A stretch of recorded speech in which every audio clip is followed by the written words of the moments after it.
welcome. I can't see myself, but I know that I'm on camera. Hopefully you can see me.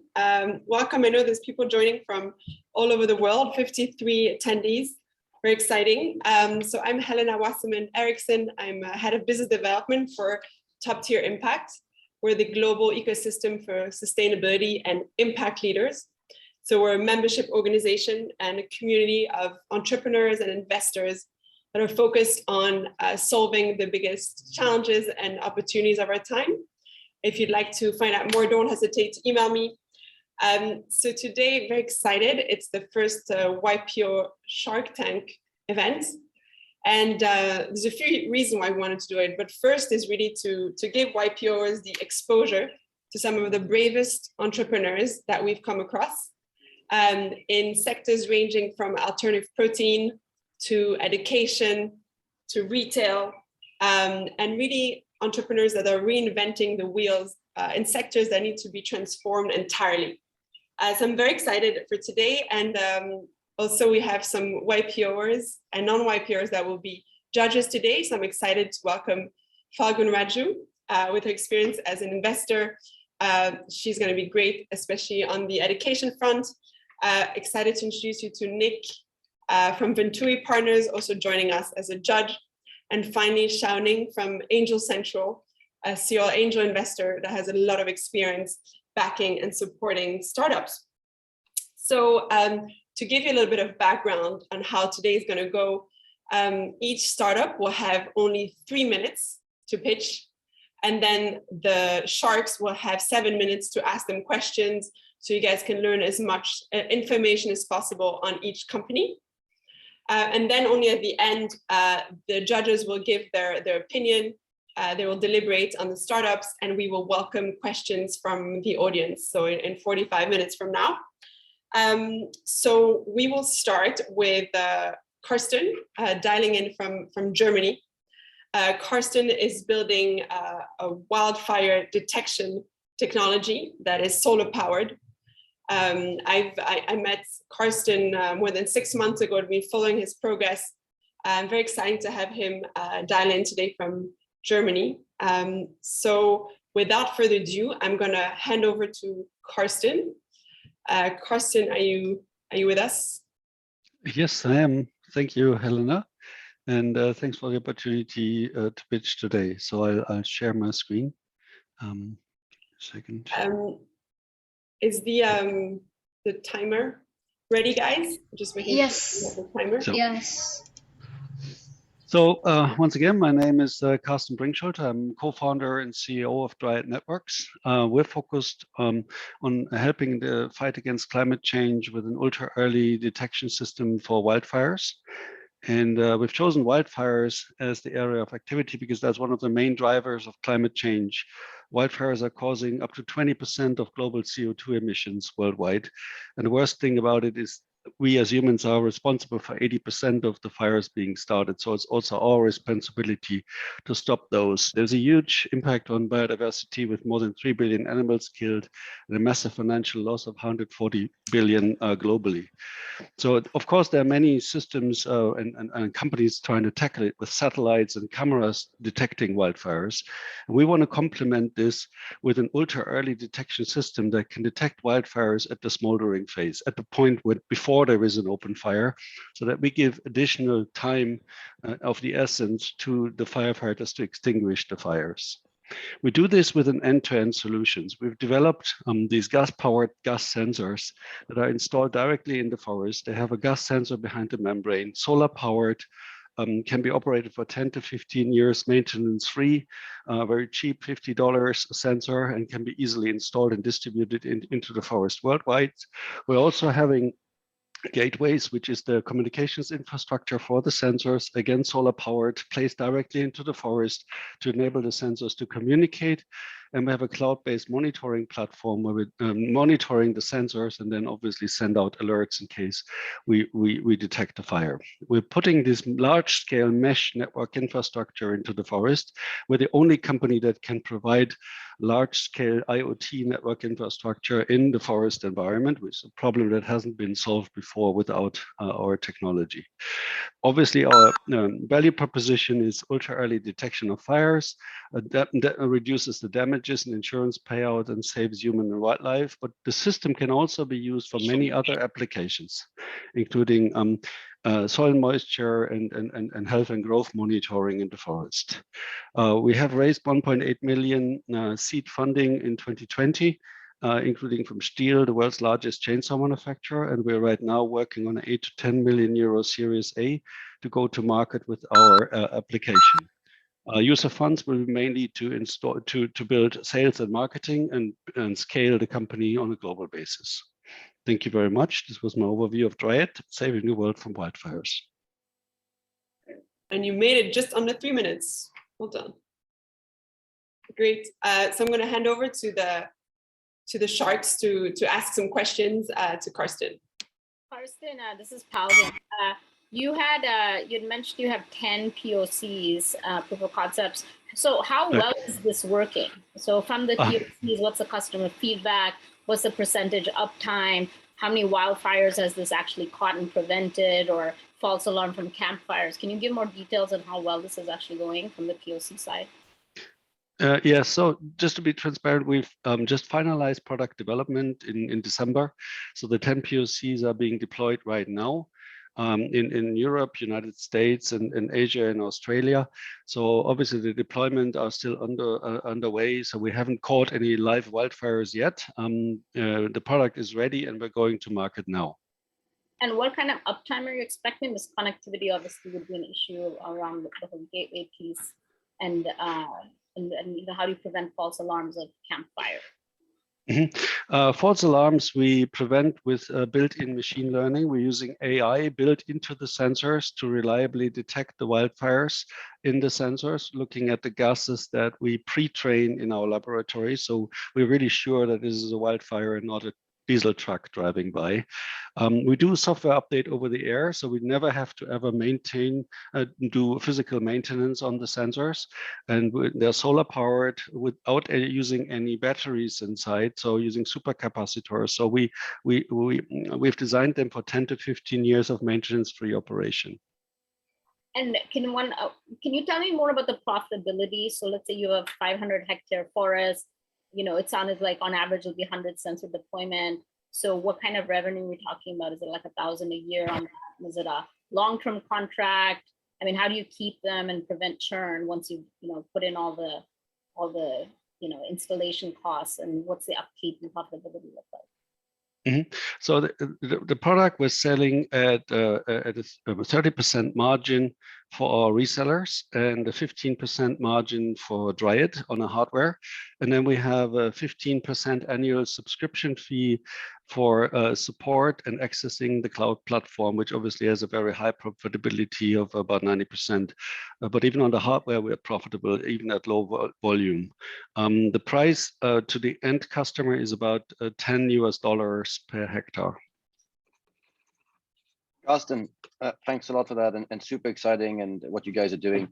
Just taking a step back, how big is the fire prevention market today globally, and who's the largest player, and how big are they in revenues, just to get a sense of how big your opportunity is for you guys? Well, unfortunately, there isn't a Gartner study on the wildfire detection market yet. I wish there was. That would help us a lot in the fundraising process. But what we do know, for example, is that the insurance market is being hit with about $10 billion of financial damages directly related to wildfires. So you can use that as a gauge to the market size that we are addressing. In terms of main competitors, it's predominantly camera-based systems that are being used to detect wildfires, but there is no public company information available, I'm afraid. Okay, thanks. And in your view, is it really a technological challenge that you guys are doing, and do you really have strong tech IP, or is it more really a sales and distribution game now that you've kind of developed something? Is it more really about, being able to spread the word and find the customers wherever they may be? We've filed 10 patent applications so far, in particular around the mesh networking infrastructure, which is a fundamental requirement to establish large-scale IoT networks in the forest. Satellites don't work in the forest, mobile networks don't work in the forest. We're the only company that can provide large-scale IoT network infrastructure in the forest, which is fundamental for this system to work, or any comparable system to work. So we do have a substantial differentiation on the IP side. We also use built-in machine learning into the sensors. We do over-the-air firmware update. So this is not a commodity situation. We're a first mover. And so far, there are others following. There will be others following, but we're definitely leading at this stage. Thanks, Carsten. Sorry, Nick. No, please go ahead. Please go ahead. Thanks. It's quite rare for us to see a company with 7 co-founders, and I realize the equities are very different. So could you share with us how are decisions made, and how do you align everybody in your difficult situations? Well, this is my 4th startup. I've done 3 startups in the telecom space and three exits. And this time I've decided that I really wanted a large team, diverse in terms of user and background. So we've got sales, we've got finance, we've got engineering. And everybody's incentivized with real equity rather than with stock options. And I've given up a substantial amount of my own equity after starting the company, because I really want to incentivize and really bind and motivate the entire management team. The same is true we do for all the employees. Everybody's got share options. We're 20 employees right now, and everybody's incentivized with us. Handling difficult situation is of course not easy in a large scale management team with 7. But so far, we've been quite harmonic, actually. Just to kind of take on that, maybe it seems that you said yourself, right? You're first to market with a unique solution that doesn't exist today. It's all about really sales and distribution and growing as quickly and capturing as much market share as quickly as possible, right? How strong is your team, you think, on that? Because when I look across the team as well, I see a lot on hardware, AI, all of the more the product side. But actually, how strong are you from a sales and distribution perspective? We're weak on the sales and distribution perspective, which is exactly why we're doing the Series A funding, because that's what we need to build. We need to build sales, marketing, supply chain, logistics, go to market. That part of the company is almost missing. With just me and 1 co-founder on sales, that's obviously not going to scale. We want to build a global distribution network with resellers. We're not going to sell direct. We're going to sell through OEMs and resellers. But of course, they also need to be marketed to and sold to and supported with. That's exactly why we're doing the fundraising, to build that part of the company that we don't have. So far, we've been an engineering and product company. Now we need to commercialize. Can you talk why resellers? Why not direct? Well, it's a global market. United States, Southern Europe, Australia, Indonesia. These are very local markets that require often local partners to sell to the customers, in particular to government customers, but even the forestry industry is a very local industry. So we can't do it directly. We want to go through partners. Okay, thank you. Thank you, Carsten, for resisting the pressure of being asked questions from left and right. That's my job. This was very insightful. I'm sure we have many more questions for you, but I think that gives us something to get started. So thanks, Carsten, and thank you, Sharks, for your pertinent questions. So the next entrepreneurs that we'll be presenting today is Serie, dialing in from Finland, and she is creating a SaaS platform for STEM education for children. So I'm going to welcome Serie. Thank you so much. Let's see how this works. Trying to share the screen. I hope you can see my screen now. Good, thank you. So if you have been with children, you know they ask a lot of questions. I have also experienced that with my 5 and 6-year-olds. Mom, how do clouds form? Why can't we fly like birds? But those questions decline later at school unless we keep children curious. Did you know that even 90% of brain development happens before the age of 5? And children will start developing their interest, motivation, and their identity at the same time. The problem is that we adults try to explain too difficult facts about science, or we make some magic tricks, but kids learn nothing. Even early education teachers feel that planning engaging science activities for young children is difficult. This is the thing our female founders, researcher, and teacher found out during the 5 years of academic research in the university in Finland. They invented the best science education model to teach young children problem solving and science process skills. And me, as a third co-founder, started in Kides Science as a business person to make it scalable. Our online platform now for teachers with 3 to 8-year-olds. That is now being used in 30 countries through over 1,000 paying preschool customers, impacting hundreds of thousands of children. Each lesson is pre-planned for you, and you'll get clear step-by-step instructions like text, pictures, videos online before starting the session with children. And you can use everyday household items you find from your classroom or even from your kitchen. Our secret sauce is actually imagination, play, and stories, so we use them with role play. Every lesson starts with the children listening to a story from a fantasy world where everything is possible and we get our research problem.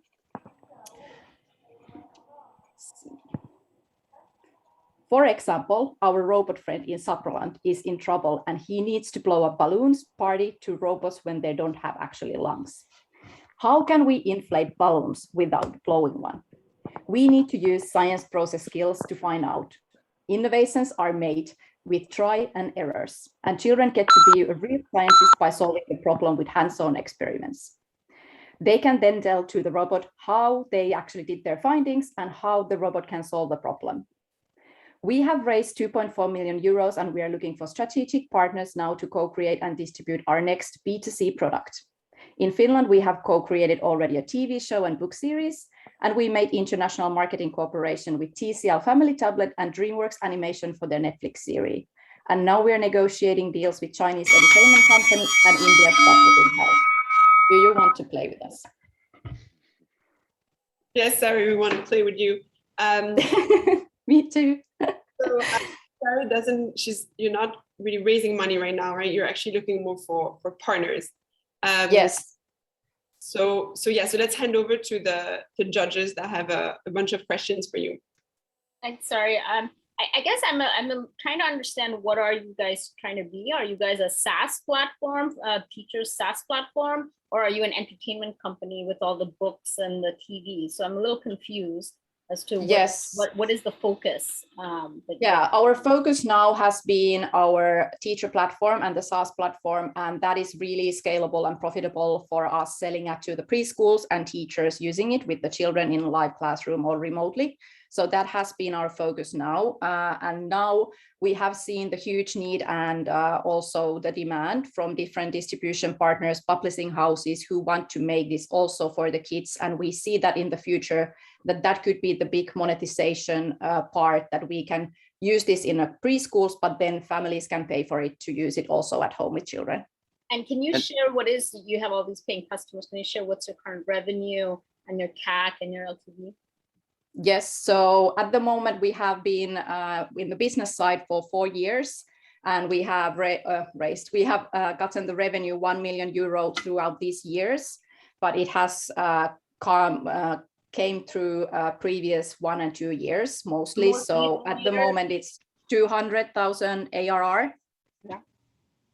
And what about your acquisition costs and your lifetime value? Yeah, so cost per registration is at the moment €3, and we are mostly focusing on the US and UK market at the moment with the advertising through Facebook and then also through word of mouth and referral programs.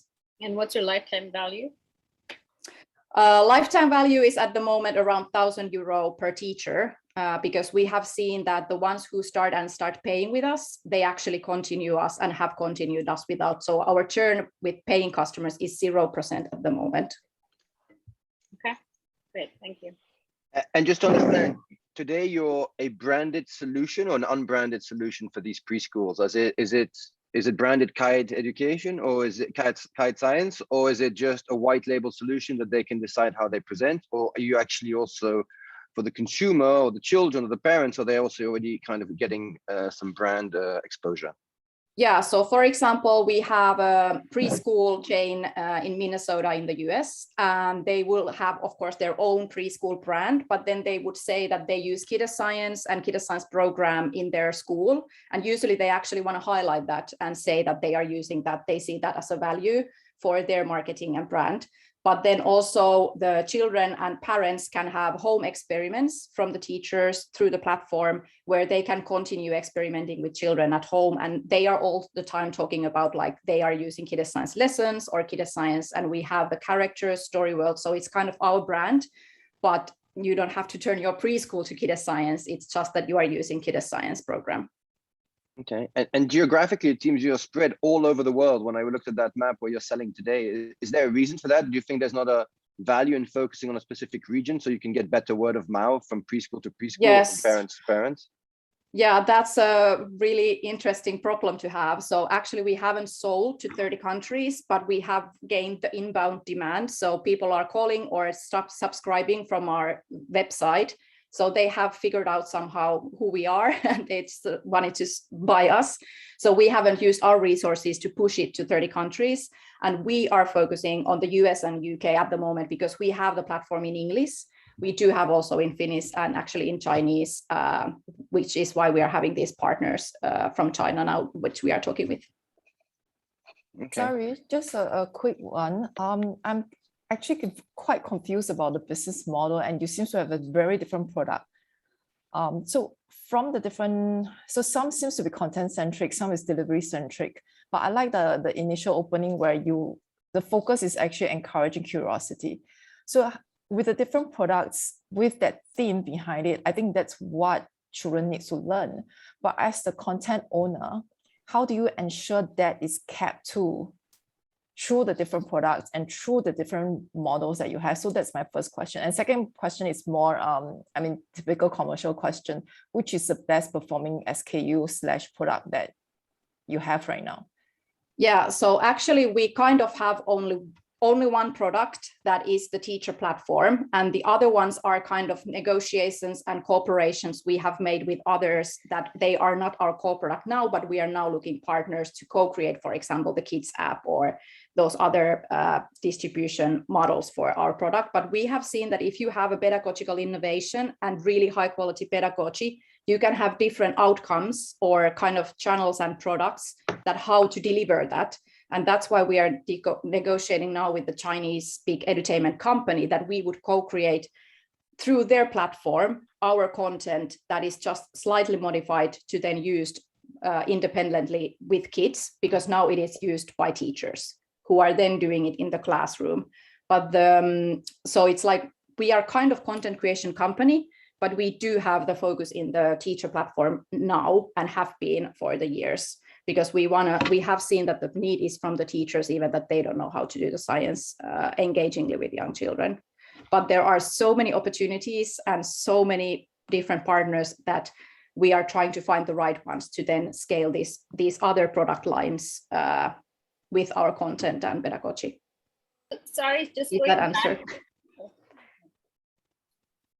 Sorry, going back to just the core teacher platform, this effectively is teacher lessons on an app, right? And yes. So what is different about this? Because there's plenty of edtech startups, well-funded, already scaled up startups that either are focused on science or broadly STEM that may incorporate elements of this. If you're looking at lessons as teacher pays teachers for pure lessons. So I understand you have some level of interactivity, but I'm trying to understand how does that translate for the child?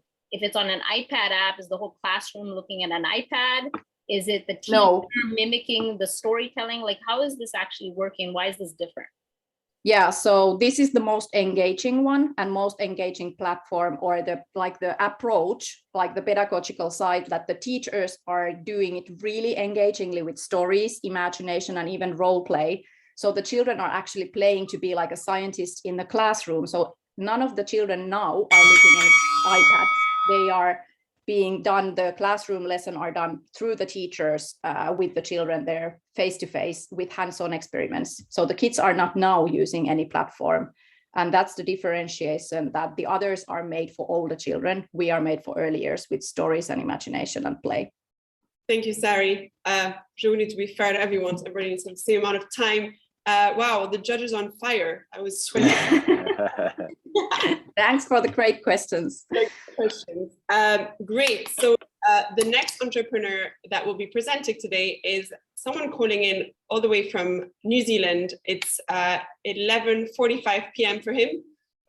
He's still standing, and he has built a company around a new product, which is a compostable, plant-based, reusable water bottle.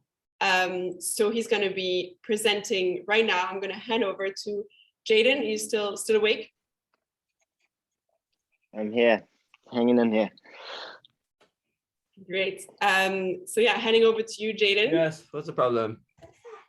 With what, Bubs? Treats she never used to eat, she started eating.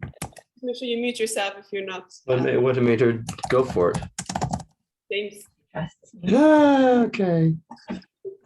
James, you have to mute. But how did you do it? I put it in whenever he smells it. Sorry about that, Jaden. It's okay. Over to you, and for the better good. Thank you.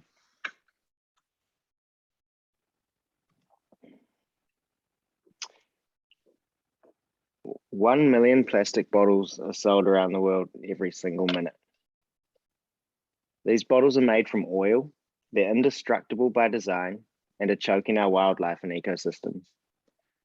Now, this could be seen as huge sales demand, but we're not at that part of the pitch yet. The huge demand currently comes at a detrimental cost to the environment. Now, this decade is estimated to be the most important decade in history for us to sort out our climate crisis. The pressure on business to do better and the demand for products that are sustainable and circular are needed more than ever.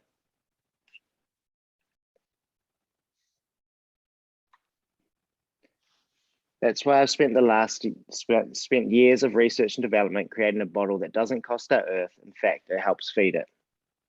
We have taken all of the negative effects of plastic bottles and turned them into positives. Better bottles are non-toxic, they're reusable, recyclable, and compostable at the end of their life, breaking down in 27 days, with just food waste and garden waste as inputs. They break down completely harmlessly at the end of their life, and we use the compost to rebuild soil, regenerate the earth, and help grow food. It is now well known that our recycling systems are broken.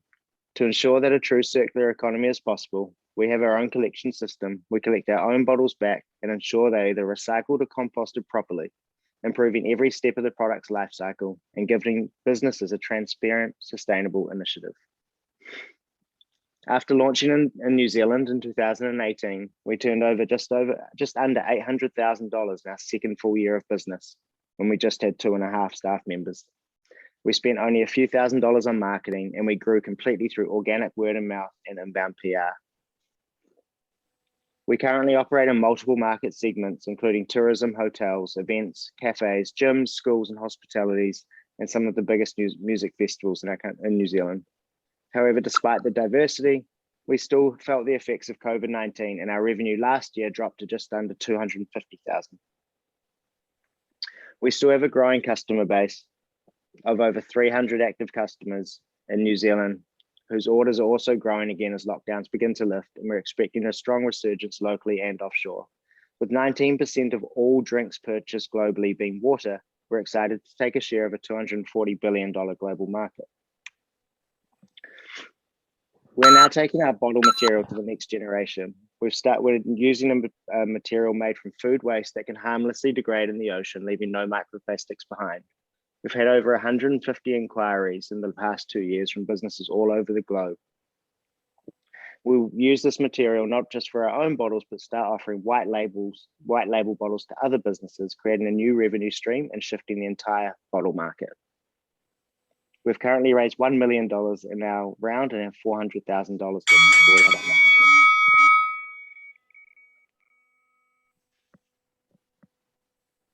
Awesome. Thanks a lot, Jaden. First question, maybe from my perspective, is just to understand on the IP side, right? I understand that you have a contract with the actual company that's developed the IP. Could you just maybe give us a bit more detail on the licensing behind that, exclusivity that you may have or whatnot? Yeah, sure. So we've got an exclusive license to make bottles.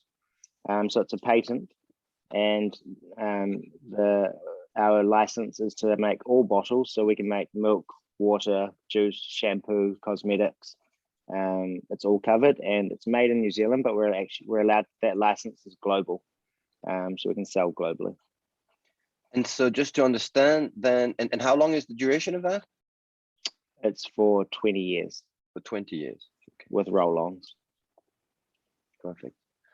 And you see this as a better solution or way than other things that we've seen launched in the US or whatnot, like, you know, carton, sustainable carton. I know that there's a lot of brands, water brands, that have kind of launched with aluminium cans mostly, which is also highly recyclable because you can recycle aluminium hundreds of times. Just to understand from your perspective exactly the consumer or how you're going to try and have a better impact. Yeah, we use, I mean, food waste or organic waste is a huge problem. Aluminium still coming from smolders, and if you're looking at cartons, it's generally lined with plastic and doesn't really have much of an end of life. And if you do recycle it, aluminium, it's really high energy intensive. And I think the next few years are really going to be about getting carbon emissions down. So we're using food waste to start with as a feedstock, which is taking it away from landfills and mitigating methane. And then that's essentially storing that carbon into the bottle or into the product. And then that bottle can be reused, it can be recycled an infinite amount of times. We can throw it back in the system, break it back down, and then build it back up into virgin material. Or if it's composted, then and that compost is used, then it's actually sequestering more carbon into the ground as well. So we will have a full official life cycle analysis done. However, we're expecting our product to be carbon negative and at very least carbon neutral. Okay. Which can't be said for any other. And it has to be composted within your system, or we could just throw it in our backyard and it'll kind of decompose itself there? So the current ones we have on the market, we compost them ourselves because they're industrial compostable. However, with our new material, it can break down in the home compost, in your backyard, in the soil, or even in the ocean. It's ocean degradable as well. We've just finished a test where we put a sheet of it into a marine environment, and it was 95% gone in just under 60 days. So it's got a certain lifespan, and after which it starts kind of to deconstruct itself. Not quite. It would actually remain shelf stable. So if you had it as a cleaning product in your kitchen and it sat on your kitchen bench, it would last for a decade. However, as soon as it hits bugs or bacteria, it will start to break down.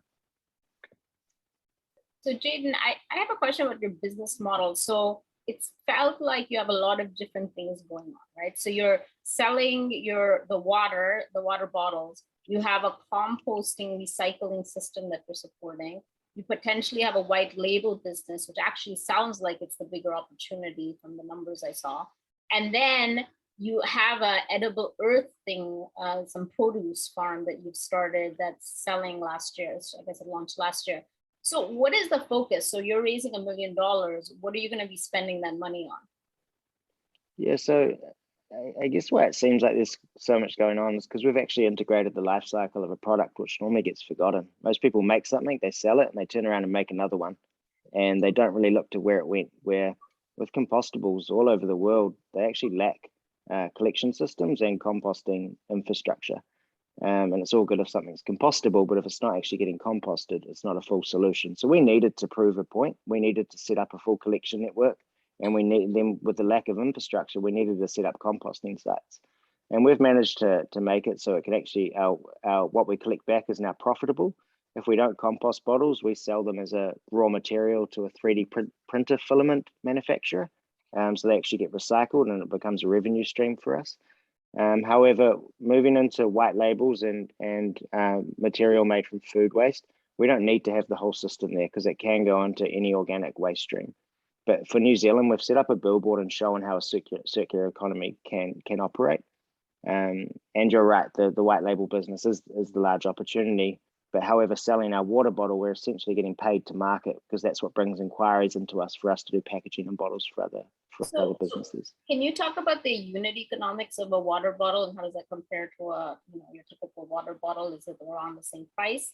And what's stopping you guys from tomorrow pitching this to Amazon that's now using water bottles as the frozen piece for all their deliveries, or to Coca-Cola or anything like that on a regular basis?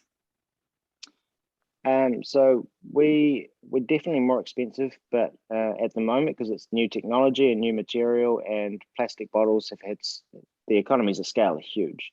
However, once we get to economies of scale, we'll actually become cheaper because oil's getting more expensive, which is the base material for a plastic bottle. Food waste, we get paid to take it. So it's actually a cost negative raw material. It's just about getting to economies of scale. However, because big brands like your Coca-Colas make so much margin off their water, we actually hit the shelf around about the same price point. So in cafes and festivals, we're at the same. If you walk into a petrol station, we're the same. The only place we're a little bit more is supermarkets. However, we'll still sell faster than the cheaper bottles in the supermarkets just because of what we represent if we're in the right supermarket where we know our clientele shops. And in terms of pitching to Amazon and Coca-Cola, not much is stopping it. It's more just that we have a big message and a way we want to do things before going that big. And we don't know how the technology will be used on that stage. Where at the moment we just have some very passionate, loyal customers. Like you would have seen, we service Fleetwood Mac. When Fleetwood Mac toured New Zealand, they came here and requested our product was with them for their whole tour. And we have quite a nice touch points with certain brands like that. However, we will build to those points, those places. And do you intend to manufacture yourself on the white label or for third-party brands, or you're just actually going to be share the technology and then you become more of a sales kind of company? We contract manufacture. You contract manufacture. So we can do it all over the world. Thank you, Jaden. Thank you, judges. Some great question. A big problem you're trying to solve in many different ways. So next is Gabriel, who is actually dialing in from LA. It's about 3 a.m. for poor Gabriel. We're very honored that he's joining us. Gabriel is one of the founders of Orbillion, which is a lab-grown meat company that just graduated from Y Combinator. Heading over to Gabriel. Are you here? I am. I'm Great. still holding up. So I'll let you share your screen. Can you see my screen? Yep, you're on. Perfect. Hello, I'm Gabriel. I represent Orbillion Bio. Orbillion will be the first company to bring premium lab-grown beef and lamb to the market. We've developed 4 different flavorful meat and 6 times faster and 10 times cheaper than our competitor as of today. At our last tasting event, food expert praised both of our flavor and texture of our meat. So why does it matter? Meat is a $1.4 trillion market around the world. And today we are eating 3 times more meat than we were 50 years ago. But intensive animal agriculture is just not scalable, and it has a huge impact on our environment and our health. Transforming how beef is produced is the single most effective action we can take to address food climate impact. At Orbillion, we produce the meat without the animal. And we developed the key technologies to scale culture meat up and to bring the production costs down, such as optimizing low-cost media, screening of ideal cells, and a way to grow meat efficiently in a bioreactor. But we will serve a huge meat market in the US, in the Middle East, in Asia, and so far beyond, selling through food services and retail channel to the modern consumers. According to Barclays Investment Bank, for example, the lab-grown meat market will be $450 billion by 2040. Also, did you know cultivated meat could help unlock food independence for countries unable to produce meat? Orbilion's funding team has advanced degree from top schools. We have more than 30 years of experience in biopharma, product development, business development, and sales.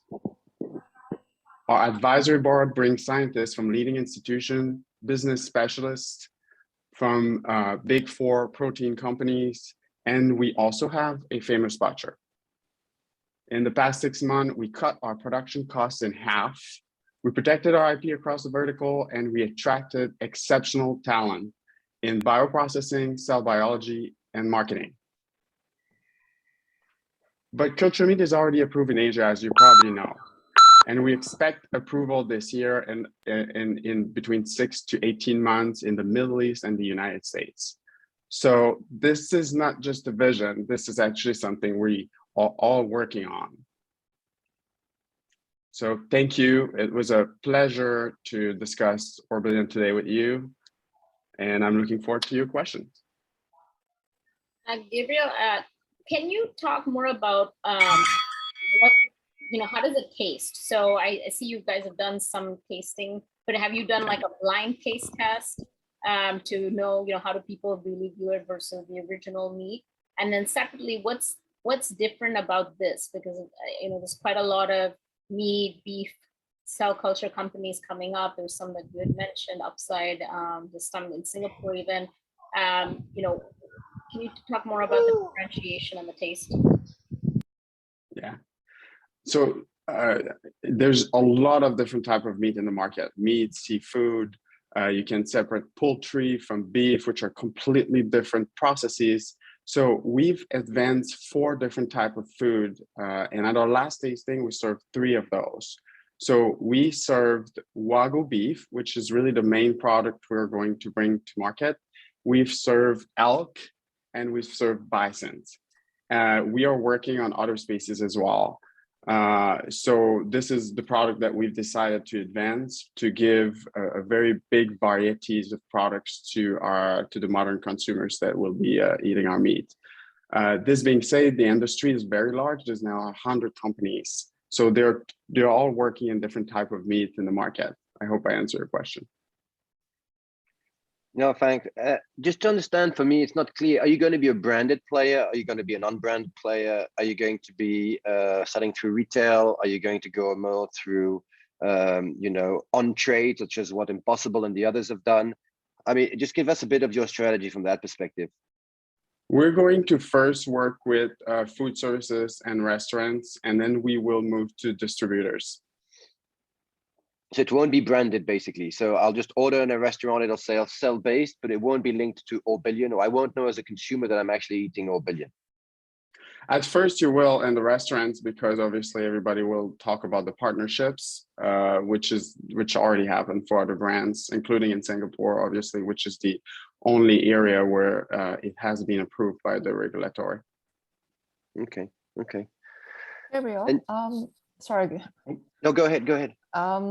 So one of the reasons why we are looking for alternative food source is that we want to be sustainable long term. And one of the research, quite a few research actually came up to say that lab-based food production actually is energy intensive. And so how do you see this? And do you really have a sense of what kind of energy consumption that your labs are going to require? And how do you aim to be more carbon neutral, possibly? I think what's interesting right now is those studies are all made without a power plant, so without a plant. So you really need to have a meat plant first to be able to make those calculations. So these are all based on estimation. I think that what's happening right now is that the cost and the energy cost of those technology is decreasing very, very fast, with 100 companies working on different technologies to reduce this.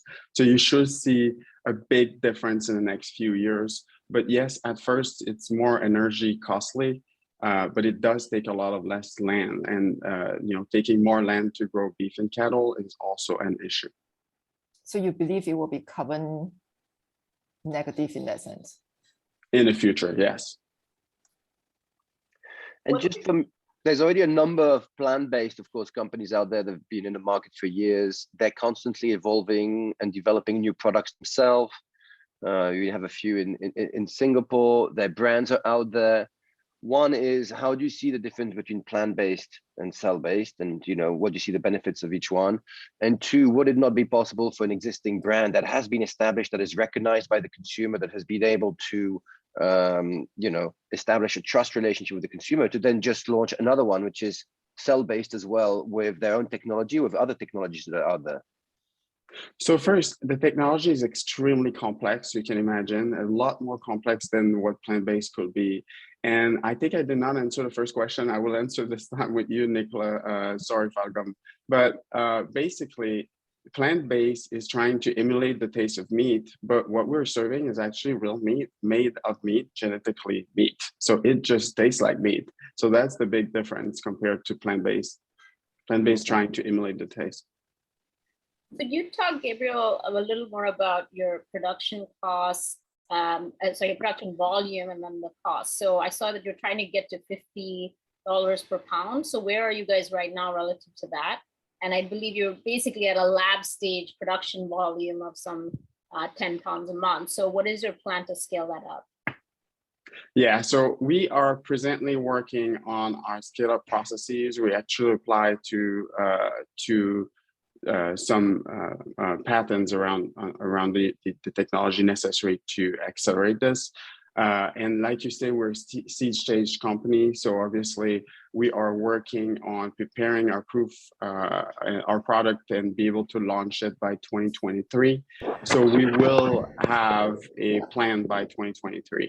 So we're working on the quantities and accelerating and increasing every day the way the quantity and the production that we can make internally. But how much do you think your gross margin, what will be your price point versus another steak? And what will be your gross margin on that steak, you think, when you launch? And you're saying a year or a year and a half, right? So our first product will be Wagyu beef. So obviously Wagyu beef is a much higher cost. So it would be easier for us to bridge the cost gap related. And we will work with restaurants at first. So those plates are relatively expensive in a restaurant. So we should be able to bring margins. And what do you think of the regulatory risk? Because, you know, as you said, it's just Singapore that's approved. You guys said you're planning to launch in 2023 with the Wagyu beef, but what if, you know, yeah, like, how do you see this evolving? There's many areas around the world that don't have the same opportunities, such as, for example, the United States, which is very large, to have their own meat production. So they have very strong interests. So it is being touted and discussed right now that in between 6 to 18 months, it should be approved in the Middle East and the United States. So those two markets should open very shortly. And so that's what will allow us to launch in 2023. And how long will it take for you to get approval? The approval process. You can answer that quick.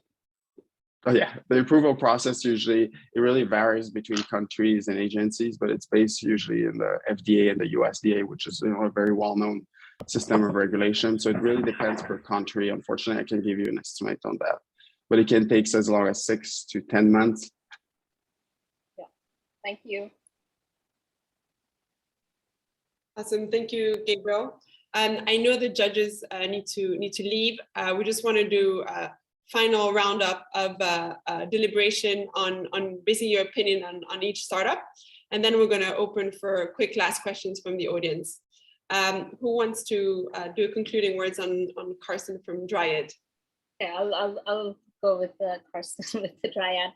First of all, I love what you guys are trying to do. I love the problem you guys are trying to solve. I mean, we hear about wildfire issues on a daily basis throughout the year. I love that you guys have a super strong team and you obviously have a great entrepreneurship track record. I think the biggest question marks are really the outcomes of the POCs, given the state you guys are in, and just understanding, you know, details on how the uptime is working, how's the whole system working from a tech perspective. And I think the other big piece that's sounds like it's a bit unknown is your go-to-market. So, you know, I think just is it the best approach to do reseller versus not? What is your acquisition cost? Like, just sort of going into that more detail, I think, as an investor, I would need to understand that a lot better to have confidence inside of it.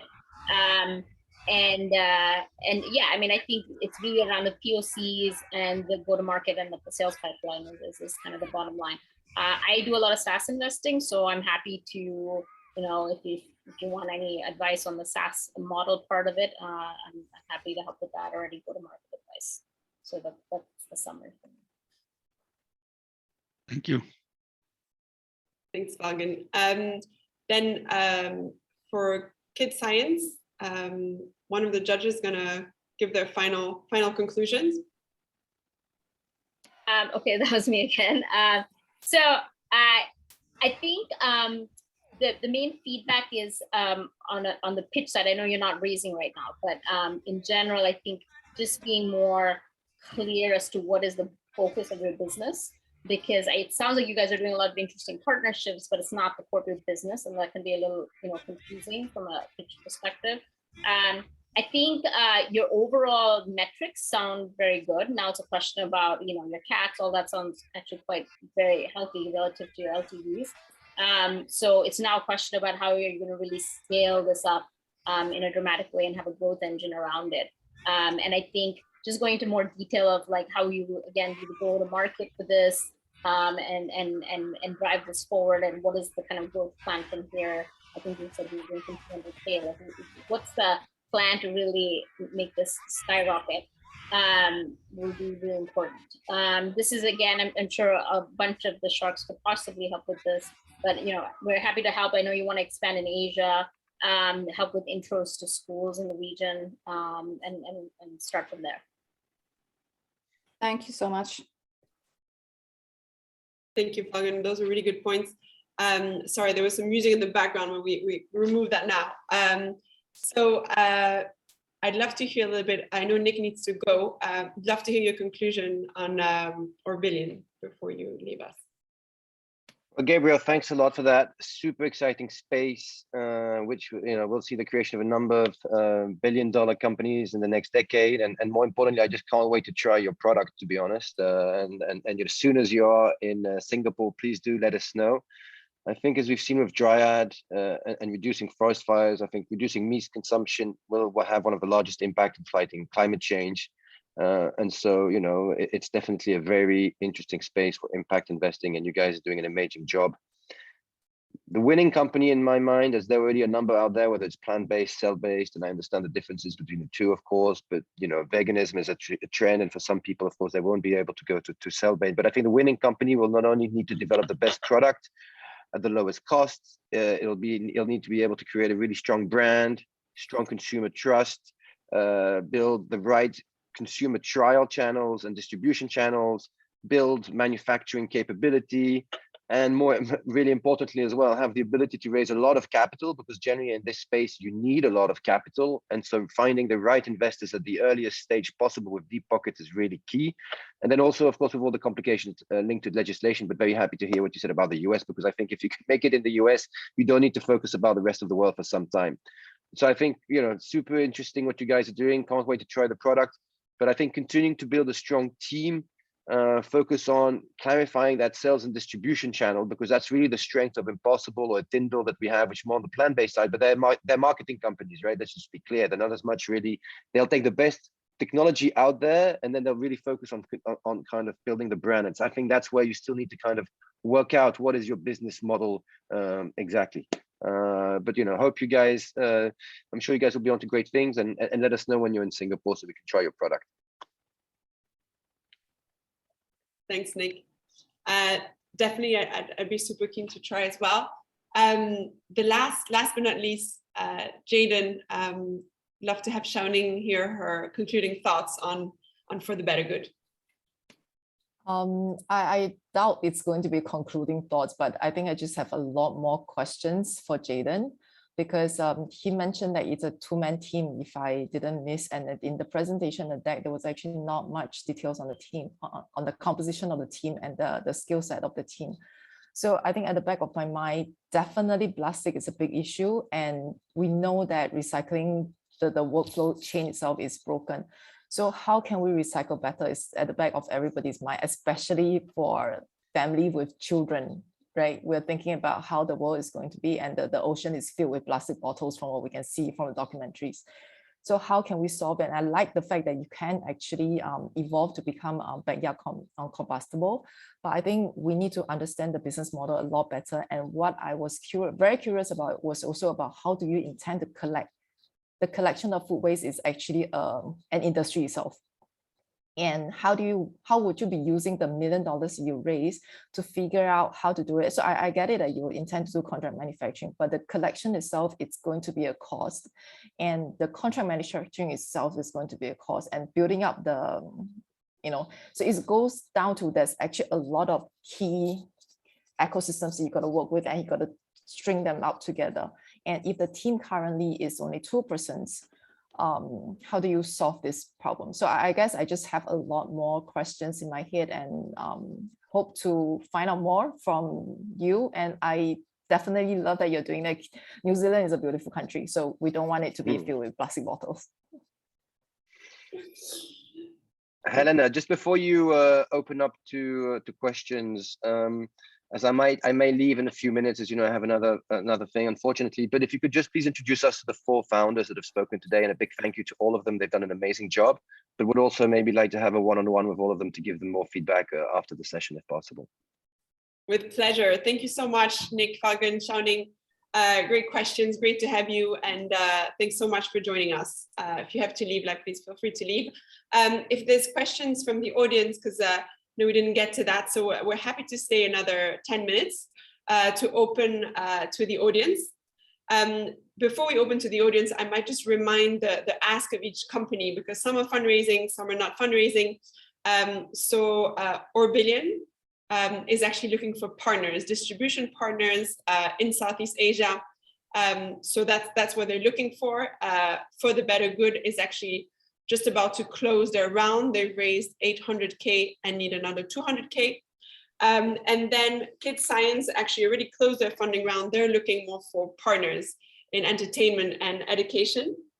And Finely Dried has already raised 5 out of 8 million, and he's looking for more investors. So on that note, if people have questions, comments, or want to offer their support, I'm going to open to the audience.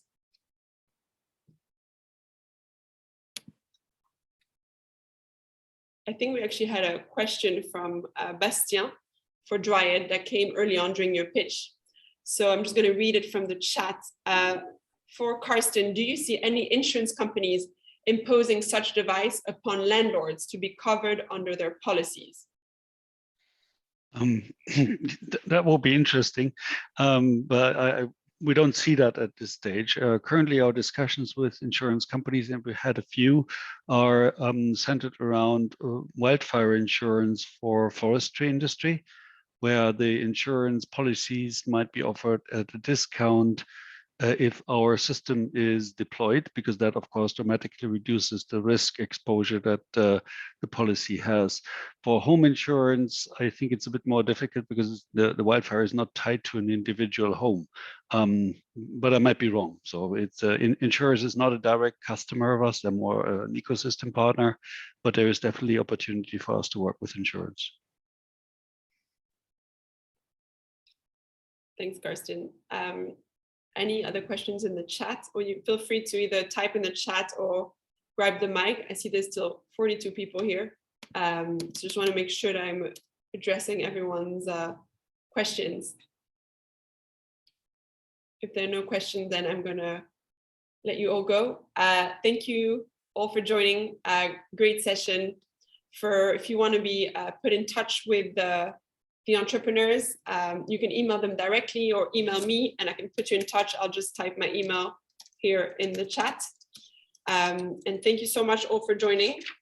This will be a series of events. So we want to have more impact entrepreneurs really present to the YPO community. So this is the first event of a series of events. So look forward to seeing more of you, and have a great rest of the evening or morning, wherever you might be joining us from. Thank you to all the founders. Thank you, guys. Thank you. Thank you so much, Helena, for hosting and chairing and moderating this event today. Thank you for all of you who've attended. We look forward to seeing you here on more and more of these events as we go into the new year. Helena, thank you so much. It was fantastic.